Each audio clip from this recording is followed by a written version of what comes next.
ഈ 2016 പ്രതിസന്ധി നടക്കുന്ന സമയത്ത് ഈ കണ്ണുടച്ച് വിശ്വസിച്ച ആളെ പറയാതെ പോയാൽ അത് ജസ്റ്റിസ് അല്ല. കാരണം ഞാൻ ദേര സിറ്റി സെൻറ്ററിലൂടെ നടക്കുമ്പോൾ ഒരാൾ ഓടി വന്നിട്ട് ഒരു 2 മാസമായി എൻ്റെ കൈ പിടിച്ചിട്ട് ചോദിച്ചു, എന്നെ അറിയുമെന്ന് ചോദിച്ചു. ഞാൻ മുഖത്ത് നോക്കിയപ്പം അജ്നാസ് എന്ന് പറഞ്ഞൊരു വ്യക്തിയാണ്. നിങ്ങൾക്ക് എളുപ്പം അറിയാം, കേൾക്കുന്നുണ്ടെങ്കിൽ അജ്നാസിന് കണക്ട് ചെയ്യാം. അജ്നാസിനോട് ചോദിച്ചു, അറിയുമെന്ന് ചോദിച്ചു.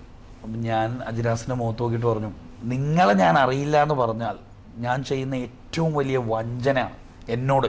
കാരണം ഈ ലോകത്ത് എന്നെ ആരും ഒരു ട്രെയിനറായിട്ട് കാണാത്തൊരു ദിവസം, അറിയാത്തൊരു ദിവസം അജ്നാസാണ് എന്നെ വിളിച്ചിട്ട് പറയുന്നത്, എനിക്ക് ഒരു പ്രപ്പോസൽ കിട്ടിയിട്ടുണ്ട് ട്രെയിനിങ്ങിന്. പക്ഷേ പ്രപ്പോസൽ ഞാൻ ഓക്കെയാണ്, ടേംസ് ആൻഡ് കണ്ടീഷൻസ് ഒക്കെ ഓക്കെയാണ്. പക്ഷേ എനിക്ക് ട്രെയിനറായിട്ട് എൻ്റെ പാർട്ട്ണറിനല്ല വേണ്ടത്, എനിക്ക് റിയാസിനെ വേണം. അപ്പം ഞാൻ പറഞ്ഞു, ഞാൻ ആക്ച്വലി ട്രെയിനിങ് ചെയ്യാറില്ല. അല്ല വേണ്ട, നിങ്ങൾ ആ ട്രെയിനിങ് എങ്ങനെയാണ് ചെയ്യുന്നത് എന്ന് നിങ്ങൾ എന്നോട് ഒന്ന് പറഞ്ഞില്ലായിരുന്നോ? നിങ്ങൾ ആ ഒരു എനർജി ഇല്ലേ, എനിക്ക് അതാ ഇഷ്ടമായി.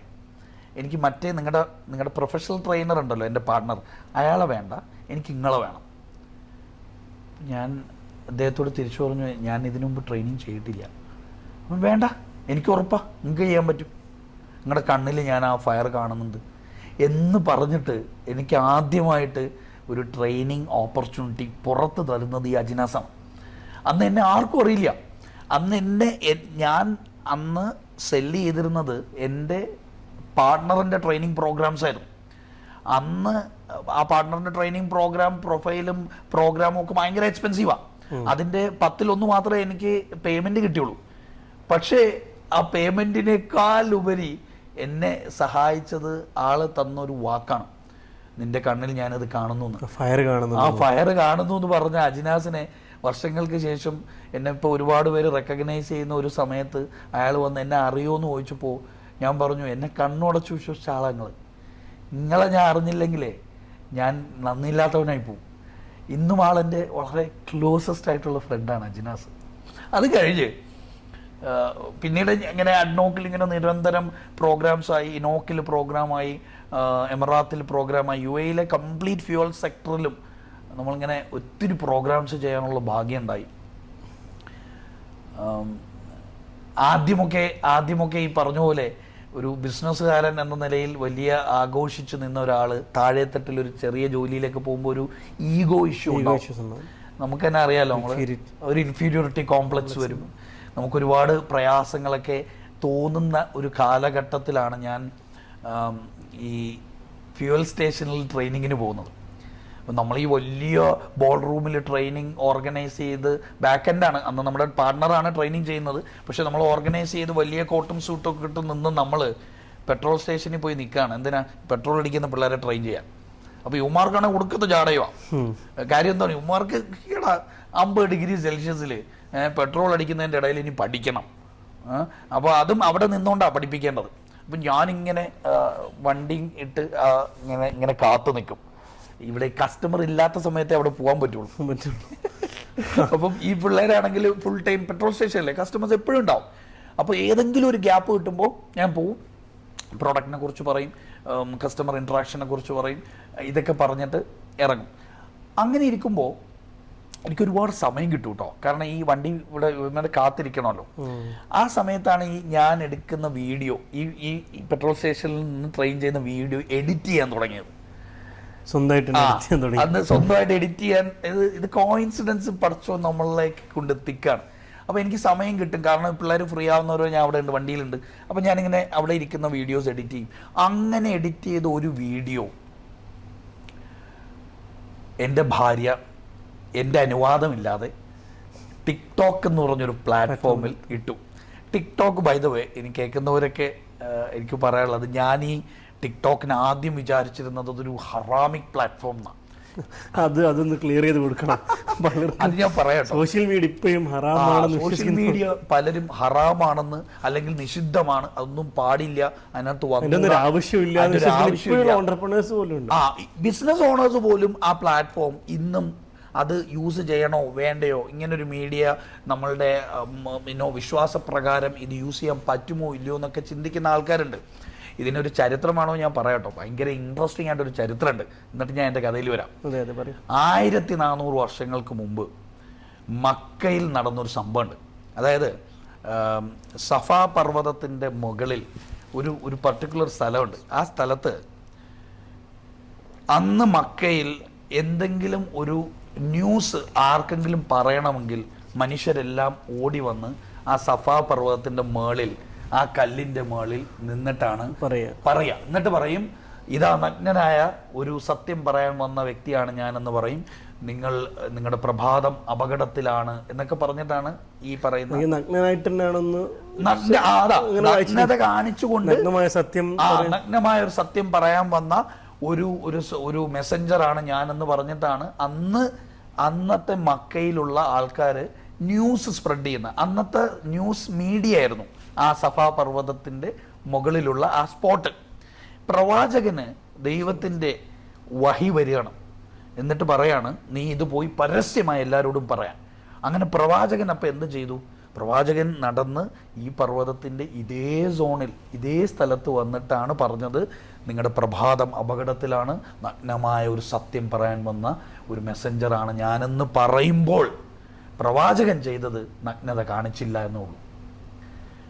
മക്കയിലുള്ള സാധാരണ മനുഷ്യർ അന്ന് വരെ ചെയ്തിരുന്നത് അവിടെ വന്ന് നഗ്നത കാണിച്ചിട്ടാ പറയുന്നത് എന്താണ്, നഗ്നമായ ഒരു സത്യം പറയാൻ വന്ന ആളാണെന്ന്. പക്ഷെ പ്രവാചകൻ ചെയ്തത് അതേ സോഷ്യൽ മീഡിയ പ്ലാറ്റ്ഫോം ഉപയോഗിച്ചിട്ട് നഗ്നത കാണിച്ചില്ല. ചിന്തിക്കുന്നവർക്ക് ദൃഷ്ടാന്തമുണ്ട്, ഇതിലെല്ലാം ഉണ്ട്. ചിന്തിക്കുന്നവർക്ക് ദൃഷ്ടാന്തമുണ്ട്. അതായത് വേണമെങ്കിൽ പ്രവാചകന് ആ പർവ്വതം ചൂസ് ചെയ്യാതെ പുതിയൊരു സ്പോട്ട് എടുത്തിട്ട്, ഞാനൊരു സത്യം പറയാൻ വന്ന ആളാണ്, നഗ്നമായ സത്യം പറയാനുണ്ട് എന്ന് പറഞ്ഞിട്ട് പുതിയ സ്പോട്ടിലേക്ക് പോവാം. അങ്ങനെ അല്ല പോയത്. അന്ന് നിലനിരുന്ന മീഡിയ ഏജൻസിയെ എങ്ങനെ ഉപയോഗിക്കണോ, കൃത്യതയോടുകൂടി, സഭ്യതയോടുകൂടി, ഭംഗിയോടുകൂടി പ്രോഫറ്റ് യൂസ് ചെയ്തതിൻ്റെ തെളിവാണ് ആ പറയുന്ന ഇൻസിഡൻറ്റ്. അതേ സിറ്റുവേഷനിലാണ് നമ്മൾ ഇന്നുള്ളത്. ടിക്ടോക്കോ ഫേസ്ബുക്കോ ഇൻസ്റ്റഗ്രാമോ യൂട്യൂബോ ഇന്ന് നമുക്ക് അവൈലബിൾ ആയിട്ടുള്ള ഒരു പ്ലാറ്റ്ഫോമാണ്. അതിലെങ്ങനെ സഭ്യത കൊണ്ടുവന്ന് നമ്മുടെ ബിസിനസ്സും നമ്മളെയും എങ്ങനെ റെപ്രസെൻ്റ് ചെയ്യാമെന്നുള്ളതിൻ്റെ ഒരു ഓപ്പർച്യൂണിറ്റി നമുക്കുണ്ട്. അങ്ങനെ ഓപ്പർച്യൂണിറ്റി അത് യൂസ് ചെയ്യണോ വേണ്ടയോ എന്നുള്ളത് ചോയ്സാണ്. പക്ഷേ ഞാൻ അന്ന് എൻ്റെ പരിമിതമായ അറിവിൽ ഞാൻ പറഞ്ഞത് ടിക്ടോക്ക് വേണ്ട. ബിക്കോസ് ടിക്ടോക്ക് ഞാൻ നോക്കുമ്പോൾ ഇവിടെ കുറെ സെൻസേഷനാ, ഡാൻസ്, അടി പിടി, പാട്ട്, മലയാളി കമ്മ്യൂണിറ്റി അതിൽ കുറച്ചുകൂടി മെച്യൂരിറ്റി കാണിക്കേണ്ടതാണ്. അത് നമുക്ക് പറയണം, ഇവിടെ പറയണം. കാരണം ടിക്ടോക്ക് പോലൊരു പ്ലാറ്റ്ഫോമിനകത്ത് ഇത്രയും വലിയ സാധ്യതകളുള്ള പ്ലാറ്റ്ഫോം നമ്മൾ ഉപയോഗിക്കുന്നത് തെറി പറയാനും ആർഗ്യുമെന്റ്സിന് വേണ്ടിയും നമ്മളുടെ പൊളിറ്റിക്കൽ ഡിഫറൻസസ് എക്സ്പ്രസ് ചെയ്യാനൊക്കെ ആയിട്ടാണ്. കാരണം ഇത് കാണുന്ന, പ്രത്യേകിച്ചിട്ട് ഈ തെറി പറയുന്ന ആളുകൾ മനസ്സിലാക്കേണ്ട ഒരു കാര്യം, ഇത് കാണുന്ന ഇതിൻ്റെ യൂസേഴ്സ് പല രൂപത്തിലുള്ള ആളുകളുണ്ട്. ഇപ്പോൾ കുട്ടികൾ കാണും, സ്ത്രീകൾ കാണും, പല ഏജ് ഗ്രൂപ്പിൽ, അതുപോലെ തന്നെ മറ്റ് നാഷണാലിറ്റിയുള്ള ആളുകളും ഇവിടുത്തെ ഭരണകർത്താക്കളുമായിട്ട് ബന്ധപ്പെട്ട ആളുകളൊക്കെ ഇത് കാണുന്നുണ്ട്. അവിടെ പ്രത്യേകിച്ചിട്ട് നമ്മൾ നമ്മുടെ വീട്ടിൽ നിന്നോ അല്ലെങ്കിൽ നമ്മുടെ നാട്ടിൽ നിന്നോ അടികൂടുന്നത് പോലെ ഒരു പബ്ലിക് പ്ലാറ്റ്ഫോമിൽ വന്നിട്ട് ഇത്തരം എന്താ പറയുക വളരെ മോശമായ രൂപത്തിൽ ഇതൊക്കെ കൈകാര്യം ചെയ്യുന്ന പറയുന്നത്, പ്രത്യേകിച്ച് നമ്മുടെ മലയാളി കമ്മ്യൂണിറ്റിക്ക് അത് ഭയങ്കര മോശമാണ്, ഭയങ്കര ഡാമേജിങ് ആണ്, ഒരു വലിയ റെപ്യൂട്ടേഷൻ ഡാമേജ് അങ്ങനെ ആയിട്ടുണ്ട്. അതുകൊണ്ട് തന്നെയാണ് ഞാൻ തീരുമാനിച്ചത് നോ ടിക്ടോക്ക്. അപ്പോൾ എൻ്റെ വൈഫ്, അപ്പോൾ എൻ്റെ സമ്മതമില്ലാതെ വൈഫിൻ്റെ ഫ്രണ്ട്സുമായിട്ട് ചേർന്നാണ് ടിക്ടോക്ക് സ്റ്റാർട്ട് ചെയ്ത് ഈ വീഡിയോ അപ്ലോഡ് ചെയ്യുന്നത്. ഒരു 3-4 ദിവസം കഴിഞ്ഞപ്പോൾ എന്നെ വിളിച്ചിട്ട് പറഞ്ഞു, ഇക്ക എന്നെ വഴക്ക് പറയരുത്, ഞാൻ ടിക്ടോക്ക് സ്റ്റാർട്ട് ചെയ്തു. വൈഫ് കണ്ണടച്ച് വിശ്വസിച്ചതാണ്. വൈഫ് കണ്ണടച്ച് എന്നെ വിശ്വസിച്ചുകൊണ്ടാ കഥയിൽ വരിക. കണ്ണടച്ച് നമ്മളെ വിശ്വസിച്ചുകൊണ്ടാണ് ഞാൻ പറഞ്ഞ ഒരു കാര്യം പോലും കേൾക്കാതെ ഒരു പ്ലാറ്റ്ഫോം സ്റ്റാർട്ട് ചെയ്തു, വീഡിയോ അപ്ലോഡ് ചെയ്തു. അപ്പം ഞാൻ ചോദിച്ചു, എന്തിനാ സ്റ്റാർട്ട് ചെയ്തത്? അത് ഞാൻ പറയാം. ഒരു വീഡിയോ 1 മില്യൺ വ്യൂസ് കിട്ടിയിട്ടുണ്ട്. 1 മില്യൺ വിത്തിൻ ലൈക്ക് 4-5 ഡേയ്സ്. അപ്പം ഞാൻ പറഞ്ഞു, അന്നത്തെ എൻ്റെ സോഷ്യൽ മീഡിയ ഇൻ്റലിജൻസ് നോക്കണം കേട്ടോ. ഞാൻ തിരിച്ചു ചോദിക്കുകയാണ്, എത്ര രൂപ കിട്ടും, എത്ര പൈസ കിട്ടും? സാധാരണ ഇത് എന്നെ റെപ്രസെൻ്റ് ചെയ്യുന്ന സാധാരണ ഓൺട്രപ്രണേഴ്സും അല്ലെങ്കിൽ പേഴ്സണൽ ബ്രാൻഡിങ് ചെയ്യാൻ ആഗ്രഹിക്കുന്നവരും ഒക്കെ അറിയേണ്ടതാണ്, വ്യൂസ് ഈസ് നോട്ട് മണി.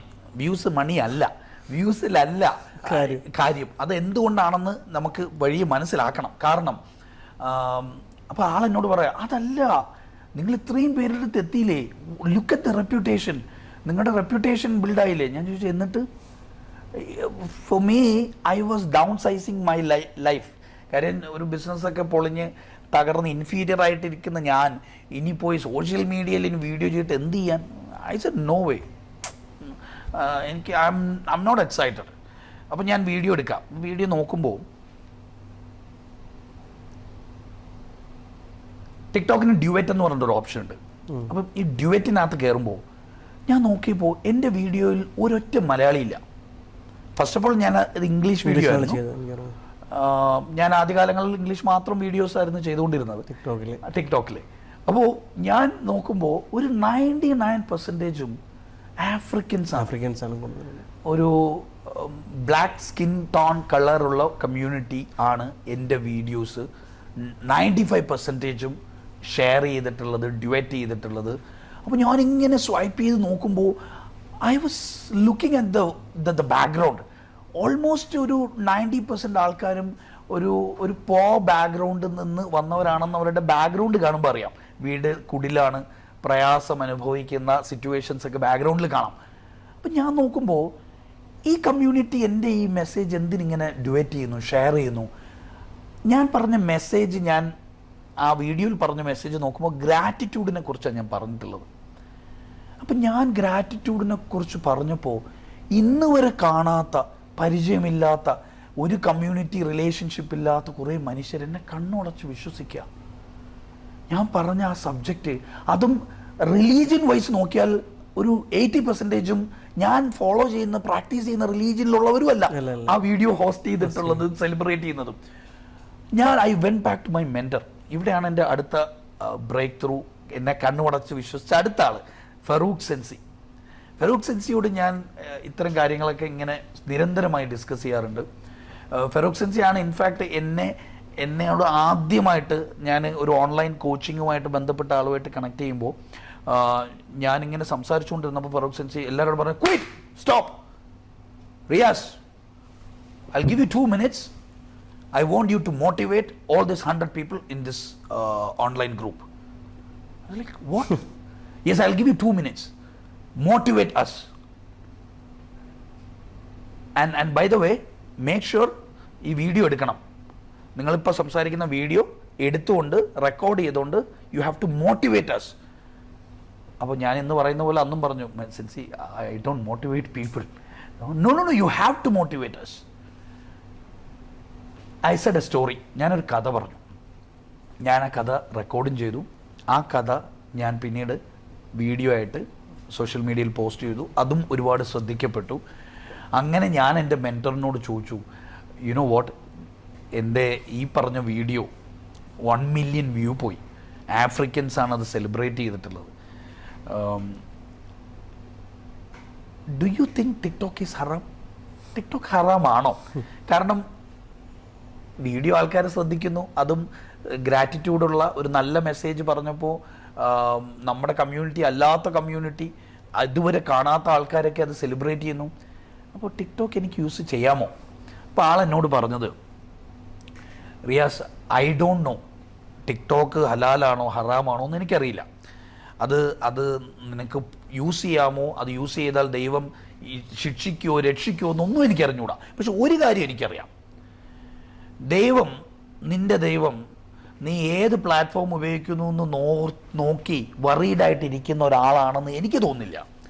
നീ ഏത് പ്ലാറ്റ്ഫോം, ഏത് സോഷ്യൽ മീഡിയ ഉപയോഗിച്ചുകൊണ്ടിരിക്കുന്നു അതിനെക്കുറിച്ച് ഓർത്ത് വറീഡാകും എന്ന് ഞാൻ വിശ്വസിക്കുന്നില്ല. പക്ഷേ എന്തിന് നീ അത് ഉപയോഗിക്കുന്നു എന്ന് ഓർത്ത് നിന്റെ ദൈവം വറീഡാണ്.